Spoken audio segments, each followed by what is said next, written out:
नमस्कार, पद्मेश 24/7 में आपका स्वागत है। मैं हूं अर्चना मिश्रा। सबसे पहले एक नजर आज के हेडलाइंस पर।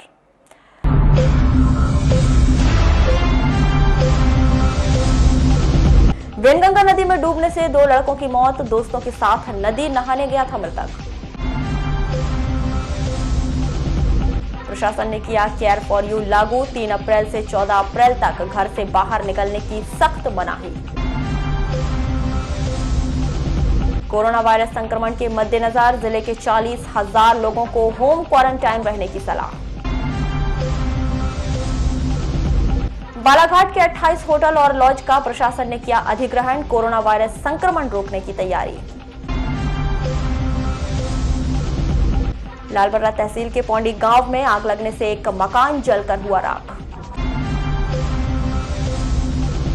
जिले के 3,35,000 जनधन खाता धारकों के खाते में आएगी राशि। और चैत्र नवरात्र के कलश का हुआ विसर्जन। घर पर रहकर लोगों ने मनाई रामनवमी। और अब खबरें विस्तार से। 21 दिन के लॉकडाउन के दौरान एपीएल कार्डधारियों को भी खाद्यान्न वितरण की योजना मध्य प्रदेश शासन द्वारा बनाई गई। इसके तहत प्रत्येक सदस्य को 5 किलो चावल दिया जा रहा है, लेकिन एटीएम कार्डधारियों को यह नाकाफी लग रहा है। उनके अनुसार लॉकडाउन के दौरान उनके सामने बहुत अधिक आर्थिक संकट की स्थिति उत्पन्न हो गई है, इसीलिए सरकार चावल के साथ साथ अन्य सामग्री का भी वितरण करे। उल्टा आरोप यह लगाया जा रहा है कि सरकार चावल देकर गरीबों का मजाक उड़ा रही है।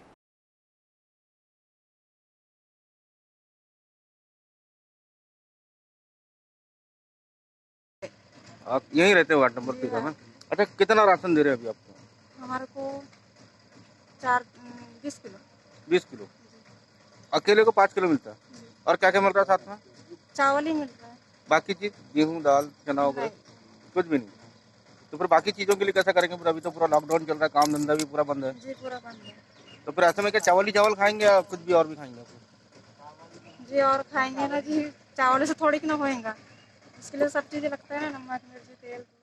ये सर सिर्फ चावल दे रहे हैं यहाँ पे बस, बाकी दूसरा चीज कुछ भी नहीं। तो क्या इससे हो जाएगा गुजारा? नहीं, इससे कैसे होगा सर, चावल ही खा के थोड़ी रहेंगे हम लोग। तो क्या मांग करना चाहते हैं? सारा शासन से? सामान मिलना चाहिए सर, दाल चावल तेल नमक मिर्ची, इसकी भी तो व्यवस्था करना पड़ेगा ना हमको। पूर्व नगर पालिका उपाध्यक्ष अनिल सोनी भी यह मांग करते हैं कि अन्य प्रदेशों की सरकारों की तरह मध्य प्रदेश सरकार भी बीपीएल और एपीएल कार्ड धारी के खाते में पैसा जमा करवाए, जिससे इस समय उन्हें आर्थिक संकटों का सामना ना करना पड़े। नगर पालिका और जिला प्रशासन की ओर से जो एपीएल राशन कार्ड धारियों को चावल जो वितरित किया जा रहा है, जिनके राशन कार्ड नहीं है उनको प्रति व्यक्ति 5 किलो चावल। तो मेरा मानना है कि सिर्फ चावल देने से ही लोगों का जीवन यापन नहीं चलने वाला है, क्योंकि लोगों को उसके साथ तेल मिर्ची सब्जी अन्य चीज़ों की जरूरत पड़ती है, और प्राय मात्र कुछ ही लोगों को वो बंटने वाला है। और जबकि बहुत से गिराई ऐसे हैं जिनको राशन की आवश्यकता है, लेकिन वे सामने आ नहीं पाते और बोल नहीं पाते। तो निश्चित तौर पे प्रशासन का ये जो रवैया है, ये कम से कम इतना तो होना चाहिए कि उनके साथ उनके सब्जी चावल और उनके बाकी चीज़ों की व्यवस्था करना चाहिए। जैसे कि देश के अन्य राज्यों में अनेक राज्य सरकारें अपने मजदूरों के खाते में पैसा डाल रही है, जैसे कि यूपी सरकार हो गई, दिल्ली सरकार हो गई, बिहार सरकार हो गई। ऐसे ही मध्य प्रदेश शासन को भी सभी लोगों के खाते में बीपीएल कार्डधारियों के राशन कार्ड में कार्डधारियों के खाते में पैसा डालना चाहिए, ताकि उन लोगों को जो जरूरत की चीजें वो अपने मन से अपने पैसे से ले लेंगे। नगर पालिका के वार्ड प्रभारी दिव्यांत रहांगडाले बताते हैं कि उन्हें शासन की तरफ से जैसे आदेश मिले हैं उसके अनुसार इस सामग्री का वितरण कर रहे हैं। प्रति सदस्य 5 किलो। क्या दे रहे हैं अभी? सिर्फ चावल। चावल, उसके अलावा नहीं, चावल के अलावा भी कुछ नहीं। शासन ने ये दी थी कि सोसाइटी को देने का, सोसाइटी खाद्यान्न विभाग ने आप लोगों को दे दी है। हाँ, खाद्यान्न सारी चीज की जो एपीएल कार्ड धारियों को निःशुल्क वितरण करना। हाँ। तो मात्र सिर्फ आप चावल ही वितरण कर रहे हैं, बाकी चीजें? बाकी नहीं, सिर्फ चावल ही आया वहाँ से भी, इसी चावल ही वितरण किया जा रहा है। सरकार द्वारा एपीएल कार्ड धारियों को 5-5 किलो चावल दिए जाने के विषय पर भाजपा के पार्षद सिद्धार्थ शेंडे कहते हैं कि यह पहला मौका है जब एपीएल कार्ड धारियों को चावल तक दिया जा रहा है। हाँ, देखिए, कुछ समय पहले मेरी माननीय विधायक जी से चर्चा हुई थी, कलेक्टर साहब से चर्चा हुई थी कि जो एपीएल कार्डधारी, सफ़ेद कार्डधारी, उनके लिए खाद्यान्न की किसी प्रकार की कोई व्यवस्था नहीं हुई है। तो ये विषय माननीय विधायक जी द्वारा मुख्यमंत्री जी के संज्ञान में लाया गया और उन्होंने निर्णय लिया कि जितने भी प्रदेश के एपीएल कार्डधारी उन्हें 1 महीने का निःशुल्क राशन दिया जाएगा। तो इसी तारतम्य में आज वार्ड क्रमांक 13 में जो APL कार्डधारी जो सर्वे सूची में जिन लोगों के नाम आए हैं, उन लोगों को आज यहाँ पर गंगानगर में राशन वितरित किया जा रहा है। और इसी संदर्भ में चूंकि माननीय कलेक्टर साहब और माननीय विधायक जी ने निर्णय लिया कि राशन दुकानों में अगर जाएंगे तो भीड़ मचेगी और हमें तो भीड़ से बचाव करना है कोरोना के लिए, तो हम घर घर जाकर इसका वितरण कर रहे हैं। और आप जैसे देख रहे हैं बहुत शांतिपूर्वक यहाँ वितरण चल रहा है और किसी प्रकार की कोई बाधा नहीं। तो देखा जा रहा है कि सिर्फ मात्र 5 किलो चावल ही दे रहे, उसके अलावा दूसरी चीजें नहीं दे रहे। देखिए, ये शासन स्तर से लिया गया निर्णय है। अब शासन इसमें जो संशोधन बाद में करना चाहे तो हो सकता है कि आगामी दिनों में शासन इसमें संशोधन करते हुए कुछ अतिरिक्त चीजें भी राशन में देने के लिए जोड़ दे। अभी वर्तमान में जो निर्देश हुआ है वो केवल चावल प्रदाय करने का निर्देश हुआ है। तो अब भविष्य में और भी जैसे सब सारी चीजें संशोधित होती जाएगी तो लोगों तक वो सुविधाएं भी पहुंचती जाएगी। ये गलत है क्या सही है? कोरोना वायरस संक्रमण से निपटने के लिए बालाघाट रेड क्रॉस सोसाइटी में दान करने की अपील लगातार कलेक्टर द्वारा की जा रही है, जिसके तहत पड़सवाड़ा विधानसभा के पूर्व विधायक मधु भगत ने 2 अप्रैल को स्वयं कलेक्ट्रेट कार्यालय पहुंचकर कलेक्टर दीपक आर्या को 1,11,000 का चेक रेड क्रॉस सोसाइटी के लिए दिया है।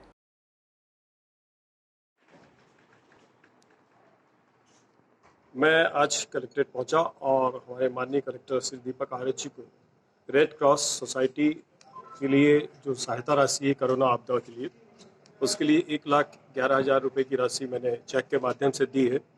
मैं चाहता हूं कि हमारे इस ज़िले के और भी हमारे जो लोग हैं वो बढ़ चढ़ करके जो सेवक हैं, जनसेवक हैं, वो भी रेड क्रॉस सोसाइटी में अपनी राशि जमा करें, धनराशि जमा करें, ताकि बीहड़ गरीब जंगलों में बसने वाले हमारे गरीब लोग जिनकी सेवा पूरी तरह से हो सके, उन तक अन्न पहुंच सके, उन तक चेहरा प्रोटेक्ट के लिए मास्क पहुंच सके, और भी हम लोग अवेयर होकर के उनको जहां तक हम गरीबों की मदद कर सकें। शहर का बूढ़ी वार्ड नंबर 1 माता मंदिर वर्षों पुराना है, जहां पर प्रतिवर्ष चैत्र नवरात्रि के दौरान 2 सैकड़ा से अधिक कलश रखे जाते हैं, लेकिन इस बार एकमात्र कलश रख माता की पूजा अर्चना की गई। मंदिर के सदस्य और पुजारियों ने बताया कि इस बार कोरोना वायरस संक्रमण को देखते हुए सभी श्रद्धालुओं से कलश और घट पूजा घर पर ही करने की अपील की गई है और मंदिर में केवल पूजा के लिए एकमात्र कलश रखा गया। मंदिर आने वाले सभी श्रद्धालुओं से अपील की गई कि वह घर पर रहकर ही पूजा करें। बहुत प्राचीन मंदिर है। यहाँ माता का अभी वर्तमान में जो कोरोना वायरस चल रहा है, इसके चलते प्रशासन के आदेश के अनुसार हमने केवल एक ही कलश रखे थे माता का, और भगवत की कृपा। जिले के कटंगी थाना अंतर्गत मोहगांव में इसी ग्राम की युवक विकेश पिता सरदार डोंगरे 27 वर्ष की खेत में कुएं में गिरने से मौत हो गई। बताया गया है कि विकेश मानसिक रूप से कमजोर थे। विकेश अपने खेत तरफ घूमने गया था। संभवतः खेत में कुएं में झांकते समय वह कुएं में गिर गया, जिससे उसकी मौत हो गई। कटंगी पुलिस मर्ग कायम कर जांच कर रही है। वारासिवनी में विभिन्न जगहों पर कन्या भोज कार्यक्रम का आयोजन हुआ। चैत्र नवरात्र के समापन अवसर पर रामनवमी पर्व के दौरान विभिन्न मंदिरों एवं स्थानों सहित घरों में कन्या भोज कार्यक्रम का आयोजन किया गया, जिसमें माता स्वरूप 9 कन्याओं एवं भैरव बाबा स्वरूप 1 लड़के की पूजा अर्चना कर भोज कराया गया, जिसमें विधि विधान अनुसार नव कन्याओं और भैरव बाबा के चरण धुलाकर तिलक लगाया गया। इसके बाद खीर, हलवा, चने की सब्जी, पूरी और अन्य प्रकार के व्यंजन खिलाकर चरण वंदन कर उपहार व नगद रुपए भेंट किए गए। इस दौरान कन्या भोज प्रशासन द्वारा जारी किए गए एहतियात को बरतते हुए किया गया, जिसमें सभी कन्याओं को भोजन के पूर्व हाथों को सैनिटाइज करवाया गया और दूर दूर बैठाकर भोजन कराया गया। कोरोना वायरस संक्रमण के लिए किया गया लॉकडाउन का पालन गांव के भीतर अच्छी तरह से हो, यह निर्देश परसवाड़ा विधायक रामकिशोर कांवरे ने जनपद पंचायत के अधिकारियों कर्मचारियों को दिए। हमारे गांव के भीतर लोगों में सोशल डिस्टेंसिंग बहुत कम होती है, लोग एक दूसरे से बड़ी सहजता से मिलते हैं। इस कारण कोरोना वायरस संक्रमण बढ़ने का बहुत अधिक डर रहता है। इसीलिए गांव में जो भी नया व्यक्ति आ रहा है उसकी पहले जांच करवाई जाए, उस दिन से उससे दूरी बनाकर रखी जाए, जिससे कोरोना वायरस जैसी महामारी से हम बड़ी आसानी से जीत पा सकते हैं। क्योंकि मैं कल पलसवाड़ा ब्लॉक में था और आज मैं जनपद पंचायत के सभी जो हमारे अधिकारी हैं, हमारे कर्मचारी हैं, जो इस महामारी से लड़ने के लिए पूरी ताकत के साथ में अपना समय दे रहे हैं, अपनी ड्यूटी निभा रहे हैं। ड्यूटी के साथ में जिस प्रकार से एक मानव को दूसरे मानव की सेवा करना चाहिए, यही हमारे इस समाज में एक भाव होता है। उस भाव को लेकर सभी अधिकारी, अपने छोटे अधिकारी, बड़े अधिकारी मिलकर हमारे समाज के उन परिवारों की सेवा करने का काम कर रहे हैं जिनको आवश्यकता है। और इस महामारी में, ये पूरे विश्व में फैली हुई महामारी कोरोना, इससे लड़ने के लिए हिम्मत और ताकत की आवश्यकता है। जो हमारे अधिकारी और कर्मचारी हमारे जनता के बीच में जाके उनको हिम्मत देते हैं, उनके उस विपरीत समय के लिए, जहाँ पर आज हम लगभग लॉकडाउन का पालन कर रहे हैं, लोग घरों से बाहर नहीं निकल पा रहे हैं, और जो गरीब परिवार है, जो रोज कमाता था, रोज खाता था, उनके लिए कहीं ना कहीं इस चीज़ की दिक्कतें आएगी कि उनके घर में 2 वक्त की रोटी नहीं मिल पाएगी। उसकी व्यवस्था। वहीं दूसरी ओर जिला पंचायत बालाघाट की ओर से लॉकडाउन के कारण परेशान हो रहे मजदूरों को घर घर जाकर 1000 रुपए का वितरण करने जा रही है। जी, ऐसे मजदूर जो किसी कारण से काम नहीं कर पा रहे हैं या लॉकडाउन के कारण घर से बाहर नहीं निकल पा रहे हैं, और चूंकि अभी खाद्यान्न भी बंटना है और जो डेली कमाते हैं और खाते हैं, ऐसे मजदूर जिनके पास में पैसों की कमी है और उनको आवश्यकता है, ऐसे लोगों को शासन के द्वारा पोस्ट ऑफिस के माध्यम से 1000 रुपए उनके घर घर जाकर के बायोमेट्रिक के माध्यम से उन लोगों को कैश राशि कल से बांटने का प्रारंभ 2 फेज में किया जा रहा है। कितनी राशि वितरण किया जाएगा सर? जी, प्रत्येक परिवार जो वास्तविकता में जिन लोगों को आवश्यकताएं हैं पैसों की, और जो लोग मनरेगा के या कोई और काम नहीं कर पा रहे हैं, दिहाड़ी मजदूर जैसे कहें, उन लोगों को 1000 रुपए प्रति परिवार के हिसाब से उन लोगों को देना है। कितने लोगों को चिन्हित किया है बालाघाट जनपद? जी, चिन्हांकन इसमें अभी फेस वाइज किया जा रहा है। जैसे फर्स्ट फेज और द्वितीय फेज, तो 3, 4, 5 और 8 तारीख 9 तारीख तक के प्रथम फेज में लोगों को बांटे जा रहे हैं। उनके बाद और जो परिवार छूट जाएंगे उनको द्वितीय फेज में, मतलब 15 दिवस के भीतर ही प्रथम और द्वितीय फेज के आधार पे सभी लोगों को पैसे वितरित किए जाएंगे। भारत सरकार द्वारा प्रधानमंत्री गरीब कल्याण योजना अंतर्गत महिला हितग्राहियों प्रधानमंत्री जन धन बैंक खाते में माह अप्रैल 2020 की राशि 500 रुपए प्रति खाते के मान से दिनांक 2 अप्रैल 2020 को जमा कराई जा रही है। इस राशि के बैंक खाते से आहरण हेतु बैंक खाते की अंतिम संख्या के आधार पर तिथि निर्धारित की गई है। बालाघाट जिले के अग्रणी बैंक प्रबंधक दिगंबर भोयर ने इस संबंध में बताया कि जिन खातों का अंतिम अंक 0 या 1 है, उन खातों में सरकार द्वारा दिनांक 2 अप्रैल को राशि जमा की जाएगी और उसका भुगतान 3 अप्रैल को किया जाएगा। जिन खातों का अंतिम अंक 2 या 3 है, उन खातों में सरकार द्वारा दिनांक 3 अप्रैल को राशि जमा की जाएगी। बालाघाट जिले में प्रधानमंत्री जन धन योजना के कुल 6,23,647 खाते हैं और इनमें से महिला खाता धारकों की संख्या 3,35,727 है। इन खाता धारकों द्वारा एटीएम, बैंक शाखा, बीसी एजेंट के माध्यम से राशि आहरित की जा सकती है। जिले में अन्य प्रांतों और प्रदेश के विभिन्न स्थानों से बड़ी संख्या में वापस आ रहे लोगों को देखते हुए अब एकीकृत कोरोना कंट्रोल रूम में ग्रामीण क्षेत्रों से मिल रही शिकायतों पर ज्यादा ध्यान दिया जा रहा है। कलेक्टर दीपक आर्य ने बताया कि शहरी क्षेत्र के अलावा कंट्रोल रूम को अब ग्रामीण क्षेत्र से कोरोना वायरस से संबंधित सूचनाएं और शिकायतें की संख्या बढ़ रही है। बाहर से आए लोगों के स्वास्थ्य परीक्षण को लेकर ज्यादा एहतियात बरती जा रही है। इन सभी शिकायतों का निराकरण कंट्रोल रूम से किया जा रहा है। साथ ही टेलीमेडिसिन के जरिए लोगों को स्वास्थ्य संबंधी सलाह भी कंट्रोल रूम से दी जा रही है। मर्यादा पुरुषोत्तम श्री राम के जन्म उत्सव रामनवमी पर्व धार्मिक आस्था सद्भाव के साथ मनाया गया। आपको बता दें कि रामनवमी पर्व पर राम मंदिरों में जहां एक ओर राम भक्तों का सैलाब उमड़ पड़ता था, लेकिन आज सभी राम मंदिरों में सन्नाटा सा पसरा रहा। लॉकडाउन की वजह से सभी राम मंदिरों में ताले लगे रहे। हालांकि पुजारियों के द्वारा विधि विधान से भगवान श्री राम का अभिषेक कर पूजन अर्चना की गई। वहीं श्रद्धालुओं ने भी मंदिर के बाहर से ही भगवान श्री राम के दर्शन कर पुण्य लाभ अर्जित किया। अपना जो है यही अपना जो है सूक्ष्म रूप से अपना जो है पूजा पाठ करके भगवान का रामनवमी का उत्सव मनाए और फिर होगा अपना जो है पटबंद कर दिया।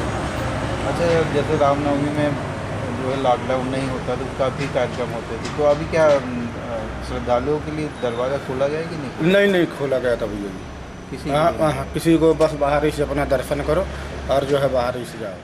कोरोना वायरस के संक्रमण को लेकर देश भर में भयावह स्थिति सामने आ रही है, जिसको देखते हुए प्रशासनिक तौर पर 21 दिन का लॉकडाउन किया गया है। वहीं स्वास्थ्य विभाग का अमला भी पूरी मुस्तैदी के साथ कार्य कर रहा है। वहीं स्वास्थ्य विभाग के द्वारा कोरोना संक्रमण के बचाव को लेकर सभी आवश्यक उपकरण सामग्री जुटाई जा रही है। वहीं स्वास्थ्य विभाग के द्वारा 1000 पीपी की डिमांड स्वास्थ्य विभाग से की गई है, ताकि संदिग्ध मरीजों की जांच के दौरान स्वास्थ्य कर्मचारी चिकित्सक महफूज रह सकें। इस संदर्भ में दूरभाष पर चर्चा के दौरान CMHO RC पनिका ने बताया कि कोरोना वायरस के संक्रमण के बचाव को लेकर स्वास्थ्य विभाग पूरी मुस्तैदी के साथ कार्य कर रहा है। वहीं PPE की कमी को देखते हुए स्वास्थ्य विभाग से 1000 PPE किट की डिमांड की गई है। वर्तमान में जिला अस्पताल में 45 किट उपलब्ध हैं और अब तक 4 संदिग्ध मरीजों की जाँच की गई है, जो कि नेगेटिव पाए गए हैं। प्रेम प्रकाश आश्रम के पदाधिकारियों के द्वारा आज नगर के पुराने बस स्टैंड पहुंचकर असहाय मजदूरों को भोजन सामग्री वितरित की गई। इस संदर्भ में संगठन के जिला अध्यक्ष राजुल दास अमलानी ने बताया कि वर्तमान में लॉकडाउन के चलते काफी मजदूर जिला मुख्यालय में फंसे हुए हैं, जिनके पास खाने पीने की व्यवस्था तक नहीं है। ऐसे लोगों की मदद के लिहाज से आज उन्हें भोजन वितरित किया गया है, ताकि उन्हें कुछ राहत मिल सके। ये स्थिति अभी जो कोरोना वायरस की चल रही पूरे देश में, उसको देखते हुए हमारे को आदेश हुआ गुरु महाराज का, गरीबों पका हुआ अनाज बांटिए। उनके प्रेरणा हम सब वहाँ के पदाधिकारी सदस्य निकले हैं, उनका प्रसाद सबको हम क्यों नहीं करते कि वहाँ पर खाद्यान्न दिया जाए? देखिए, बना के खिलाने में जो मज़ा है, खाद्यान्न वो कितने दिन वहाँ रहेगा, कब बनेगा, हम हाथों से बांट देते हैं, बना बनाया तुरंत उनके खाने का। वारासिवनी में नगर के मानव सेवा समिति के द्वारा 15 वार्डों के ऐसे परिवार जो शासकीय सहायता से वंचित हैं, उन्हें चयनित कर नगर के राजनीतिक और सामाजिक बंधुओं के सहयोग से नगर के युवाओं की टीम मानव सेवा समिति है, जिन्होंने थैले में सामान सजाकर जरूरतमंदों के घरों तक पहुंचाने का बीड़ा उठाया है और मानव सेवा में अपना महत्वपूर्ण योगदान दे रहे हैं। के द्वारा जिस दिन से लॉकडाउन शुरू हुआ है, 21 तारीख से हम लोग प्रतिदिन जितने भी परेशान ज़रूरतमंद गरीब लोग हैं, उनके घरों में कोई भूखा ना रहे हमारे शहर में, इस उद्देश्य से हर घर तक राशन पहुंचाने का काम कर रहे हैं। लोगों ने एक बहुत छोटी टीम के साथ शुरू किया था, मगर आज शहर के हर दानदाता मिलकर इस टीम का एक नाम दे दिया है हमने, मानव सेवा समिति के माध्यम से हम लोग हर घर में राशन पहुँचा। वारासिवनी के श्री राम मंदिर में 2 अप्रैल को रामनवमी पर्व हर्षोल्लास के साथ मनाया गया, जिसमें प्रातः विभिन्न प्रकार के पूजन अर्चन कर भजन कीर्तन कार्यक्रम का आयोजन किया गया। इसके बाद दोपहर 12 बजे राम जन्म मनाया गया। इसमें ढोल, नगाड़ों, घंटी, शंख की ध्वनि पर विधि विधान से महाआरती की गई और इसके बाद महाप्रसादी का वितरण किया गया। इस दौरान वर्तमान परिदृश्य को ध्यान में रखते हुए मंदिर समिति के द्वारा बैठक व्यवस्था और कार्यक्रम की व्यवस्था पर विशेष ध्यान दिया गया। स्थानीय शीतला माता मंदिर में 2 अप्रैल को रामनवमी पर्व के दिन जवारों का विसर्जन किया गया, जिसमें विधि विधान से 1 अप्रैल की शाम को हवन पूजन महाआरती कर पूजन अर्चन किया गया। इसके बाद दूसरे दिन विधि विधान से पूजन अर्चन महाआरती की सार्वजनिक कलश का विसर्जन मंदिर परिसर में किया गया। वहीं मंदिर में प्रज्वलित 87 मनोकामना ज्योति कलश का विसर्जन कलश कक्ष में किया गया। आपको बता दें कि वर्तमान में कोरोना वायरस को लेकर प्रशासन के द्वारा एहतियात बरतने को लेकर कई प्रकार से प्रचार प्रसार किया जा रहा है कि लोग जागरूक हों और इस महामारी को हराने में अपना सहयोग दें।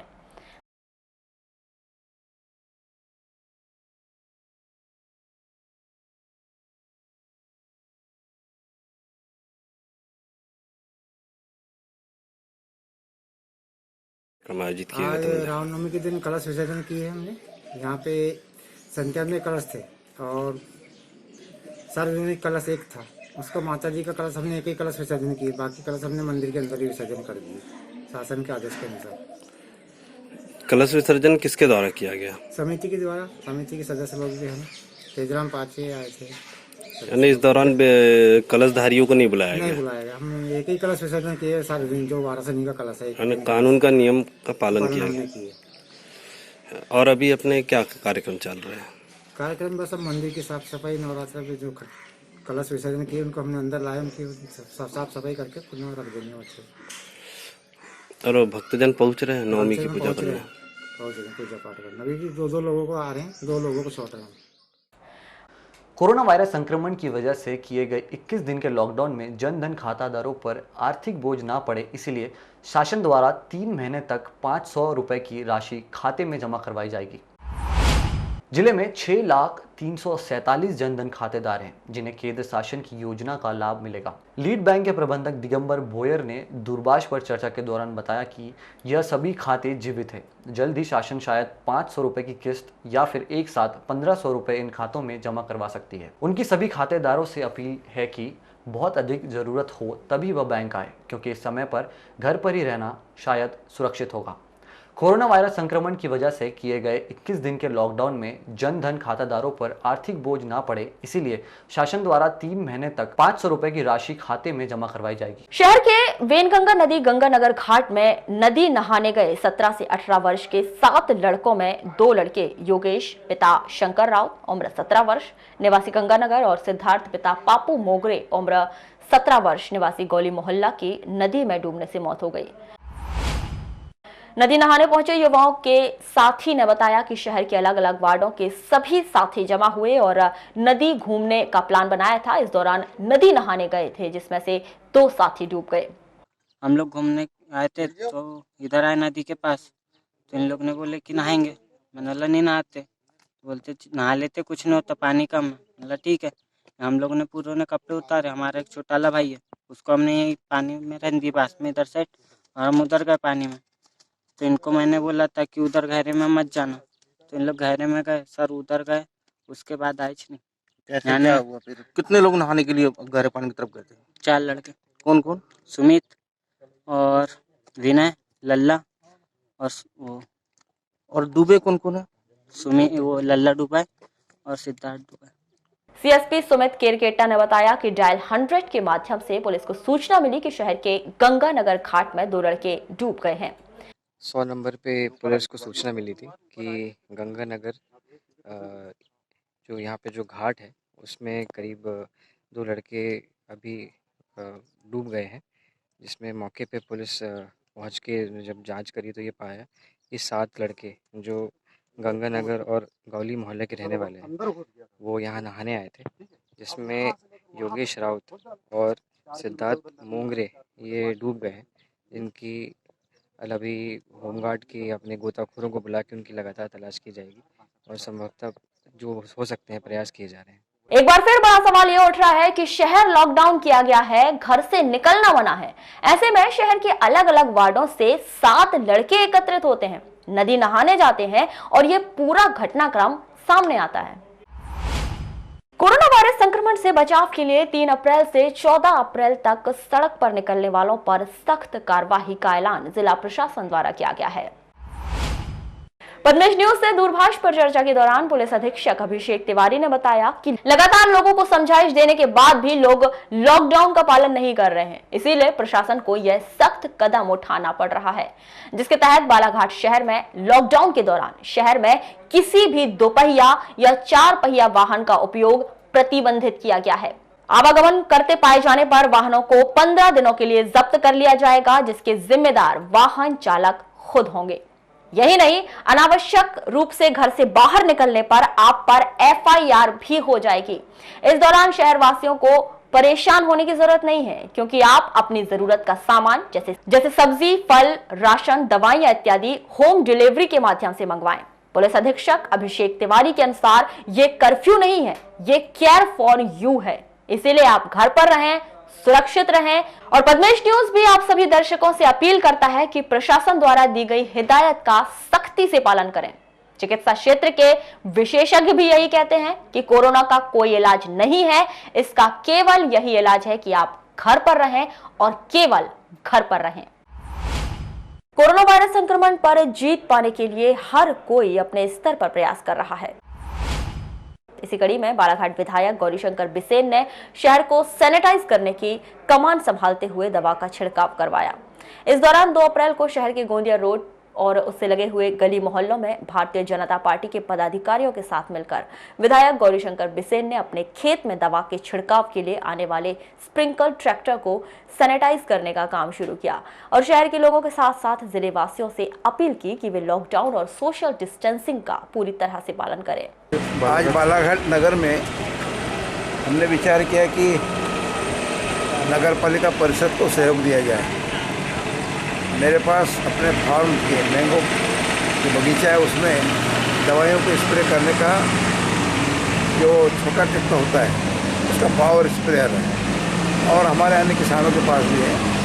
तो आज से हम उसका शुरुआत कर रहे हैं कि पावर स्प्रेयर से जो हमारी अंदर की गलियां हैं, बसाहटें हैं, वहाँ पे दवाइयों का छिड़काव हो और पूरा शहर क्लीन किया जाए।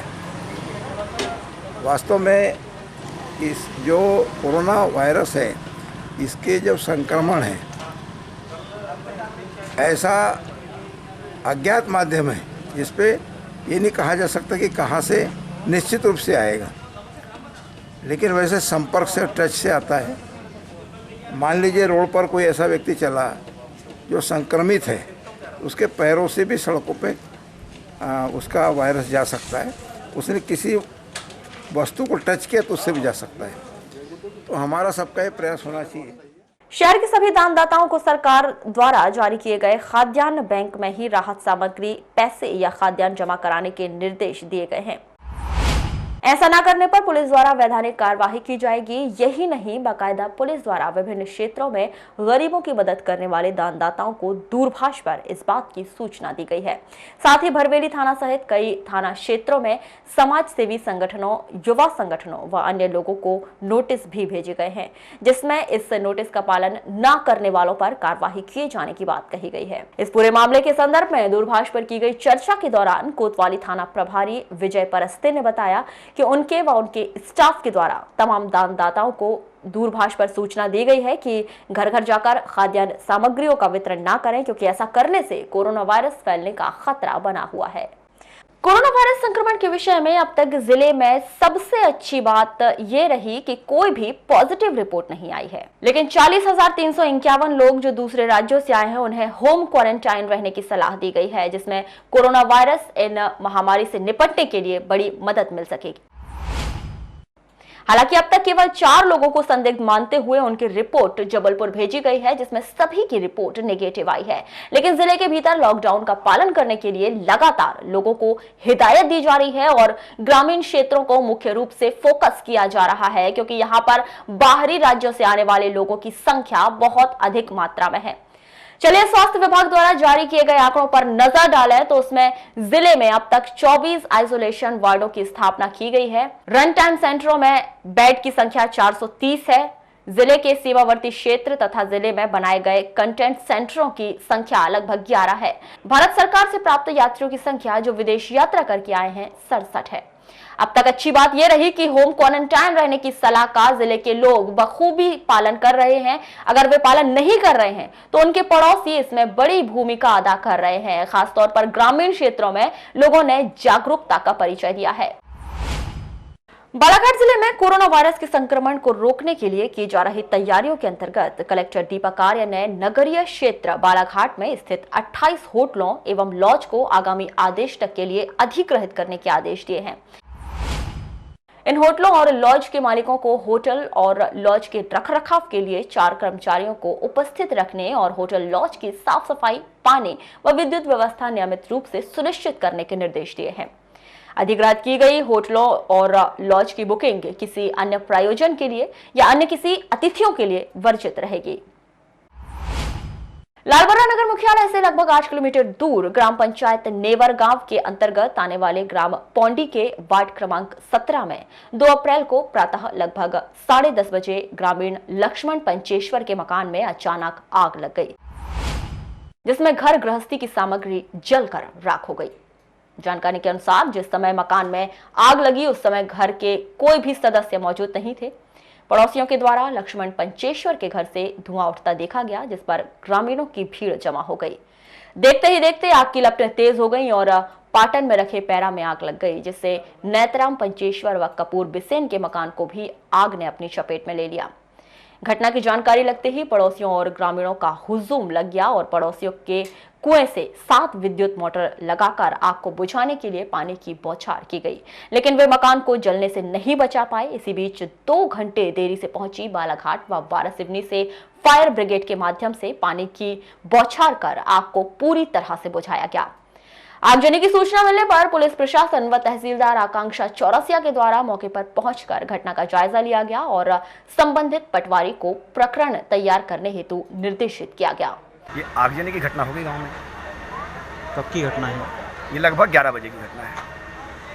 किन के मकान में आग लगी? एक नेत्राम पंचेश्वर और कपूरचंद बिसेन, दोनों के मकान में। कैसे जानकारी लगी फिर आपको? मैं खेत में था, मुझे जस्ट फ़ोन आ गया कि बोले आग लग गई। तत्काल दौड़ के आ गए और आग बुझाने का पूरा काम किए। तो फिर सूचना हमने फायर ब्रिगेड के लिए किया, लेकिन हमें तो अंदाज नहीं कि जब भी ऐसी घटना हमारे पास लगातार 2-3 हुई है गांव में, फायर ब्रिगेड को फ़ोन करने के ठीक 2 घंटे बाद पहुंचती है। ये पता नहीं, हम तो खेत चल गए थे। कब की घटना है? ये घटना 10:30 बजे की बात है। फिर कैसे आपको पता चला कि बुलाने गए थे जब? ग्रामीणों ने सूचना दी? नहीं, बुलाने गए थे बच्चे लोग जी। तो घर में कोई नहीं था? कोई नहीं थे, भाभी थी अकेली बस जी। क्या क्या नुकसान हो गया? नुकसान तो पूरे गए ना, चावल आवल सब इस्तर। तो आपका ही मकान था कि और आप? नहीं, पिताजी भी हैं साथ में, उनका ही मकान में गया है। तो अलग अलग रहते? अलग अलग रहता, मैं अलग रहता हूँ। कितने परिवार? 3? मेरे परिवार 4 है। नहीं, कितने लोगों के मकान में आग लगी? 3 लोग के। जैसा कि आप सभी जानते हैं, पूरा हिंदुस्तान इस समय कोरोना नामक वायरस से जहां जल रहा है, साथ ही साथ प्रचंड गर्मी के माध्यम से गाँव में भी आगजनी की जो घटनाएं वो निरंतर बढ़ रही है। और ऐसी घटनाओं में आज ग्राम पुंडी में हमारे कार्यकर्ता कपूर बिसेन जी एवं हमारे भूरिया भैया के घर में अज्ञात कारणों से यहाँ पे जो अंगार लगी है, निश्चित रूप से काफ़ी दुख का विषय है कि जहाँ परिवार एक तरफ भूखों की स्थिति, इस समय किसान के जो खेत में अनाज है आप सभी जानते हैं, गेहूं की फसलें बर्बाद हो गई है, चने की फसलें बर्बाद हो गई है। और ऐसे विषम परिस्थितियों में अंगार लगना निश्चित रूप से उस किसान के लिए काफ़ी दुखदायी विषय है। मैं चाहता हूं प्रशासन से और हम सबके लाडले मामा आदरणीय शिवराज सिंह जी चौहान से समय रहते हुए लगभग 1 घंटा दोनों फायर ब्रिगेड को यहाँ आने में लगा है। मैं मध्य प्रदेश के यशस्वी मुख्यमंत्री शिवराज सिंह चौहान जी से चाहूँगा कि मध्य प्रदेश की 230 विधानसभाओं में लालबर्रा में जगत जननी मां जगदम्बा आदिशक्ति का पर्व चैत्र नवरात्र पूरे क्षेत्र में श्रद्धा और भक्तिभाव के साथ मनाया गया। पर्व के अंतिम दिन नवमी पर 2 अप्रैल को क्षेत्र में माता मंदिरों व अपने अपने घरों में स्थापित ज्योति कलशों एवं जवारों का भक्तजनों ने मां के जयकारों के साथ स्थानीय नदी तालाब में विसर्जन कर माता से क्षेत्र में शांति व सुख समृद्धि की प्रार्थना की। स्थानीय मां सतवहनी मंदिर में पिछले 9 दिनों से पूजा अर्चना के बाद स्थापित ज्योति कलशों व जवारे को विसर्जित करने के लिए भक्तों के द्वारा मंदिर प्रांगण से सादगीपूर्ण माहौल में सोशल डिस्टेंसिंग का पालन करते हुए यात्रा निकाली गई, जो नगर भ्रमण करते हुए स्थानीय संचेती कॉलोनी स्थित शिकारी तालाब के तट पर पहुंची, जहां पर पंडित संजय दुबे के द्वारा विधिवत पूजन अर्चन करवाकर आरती संपन्न होने के बाद जवारों व कलशों का विसर्जन किया गया।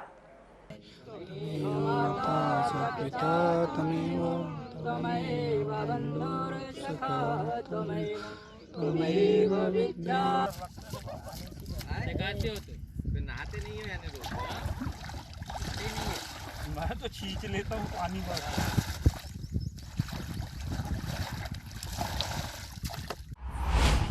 उज्ज्वला योजना के एलपीजी हितग्राही पात्रों को निशुल्क रिफिलिंग उपलब्ध कराए जाने की घोषणा की थी, मगर इस घोषणा के बाद लोगों को इसका लाभ नहीं मिल पा रहा था, जिससे हितग्राही पात्रों में असमंजस की स्थिति निर्मित हो गई थी। एलपीजी डिस्ट्रीब्यूटर भी गाइडलाइन नहीं आने से परेशान थे और योजना के लाभ के बारे में नहीं समझ पा रहे थे। 2 दिन पूर्व वार्डों के हितग्राही पात्रों ने पद्मेश न्यूज से इस मामले में शिकायत भी की थी कि उन्हें निःशुल्क रिफिलिंग प्राप्त नहीं हो पा रही है।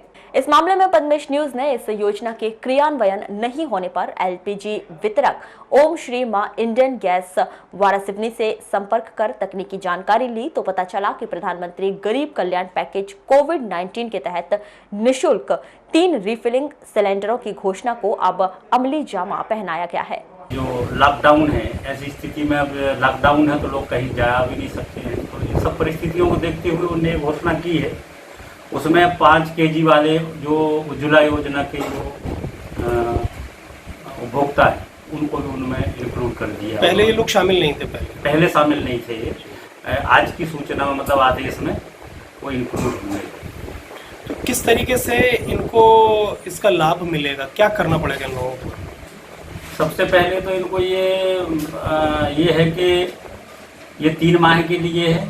3 सिलेंडर जो है 14 किलो 200 ग्राम वाले उपभोक्ताओं को दिए जाएंगे और इसमें जो है बुकिंग का पीरियड 15 दिन का रखा गया है और 5 केजी को उपभोक्ता के लिए 8 सिलेंडर दिए गए हैं 3 माह के पीरियड में, जिनमें बुकिंग का पीरियड 7 डेज का रखा गया, 7 दिन का। 7 दिन के बाद वो बुकिंग करा सकेंगे। और पहली जो रिफिल की जो राशि है ये पहले कारपोरेशन भारत सरकार जो है लाभार्थी के खाते में डालेगा, एडवांस रूप में डालेंगे। ये बुकिंग करेंगे जब वो पैसा। वारासिवनी के वार्ड नंबर 2 रिक्शा कॉलोनी में मानव सेवा समिति के तत्वाधान में 2 अप्रैल की शाम में हरी सब्जियों का वितरण किया गया। यह सब्जियों का वितरण मानव सेवा समिति के पदाधिकारियों के द्वारा वार्ड वासियों के घर घर जाकर किया गया।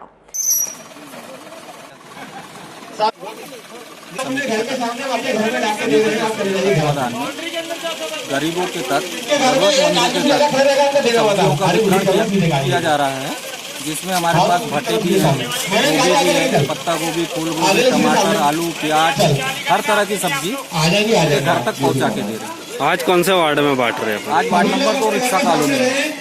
ये अपन सभी को दे रहे हैं क्या जरूरतमंदों को ही तक दे रहे हैं? अब हम तो जरूरतमंदों के तक ही पहुंचाने की कोशिश कर रहे हैं, मगर यहाँ पे सभी लोग यानी बिना रिक्वायरमेंट। लालबर्रा मुख्यालय से लगभग 15 किलोमीटर दूर स्थित ग्राम पंचायत बगदेही के अंतर्गत आने वाले ग्राम सेलवा में एक व्यक्ति के द्वारा जिला कलेक्टर को फोन लगाकर 2 दिनों से भूखा होने की गलत जानकारी देकर प्रशासन को गुमराह किए जाने का मामला प्रकाश में आया है। प्राप्त जानकारी के अनुसार सेलवा निवासी विनोद ठाकरे के द्वारा 30 मार्च को रात्रि में फोन लगाकर जिला कलेक्टर दीपक आर्य को सूचना दी गई थी कि लॉकडाउन के चलते वे और उनका परिवार 2 दिन से भूखा है। उनके घर का राशन खत्म हो चुका है, लेकिन उसे किसी प्रकार से मदद नहीं मिल रही है। 31 मार्च को सुबह 11 बजे मुख्य कार्यपालन अधिकारी गौरीशंकर डहरिया ने वस्तु स्थिति का जायजा लेने के लिए जब विनोद ठाकरे के घर ग्राम सेलवा पहुंचे तो उसका घर द्वार देखकर अचंभित रह गए। श्री डहरिया ने विनोद ठाकरे के मकान में अंदर प्रवेश कर जायजा लिया तो पाया कि रसोई के बर्तन में खाना और सब्जी बनी हुई थी। बुलेटिन के अंत में एक बार फिर नजर डालते हैं आज के हेडलाइंस पर।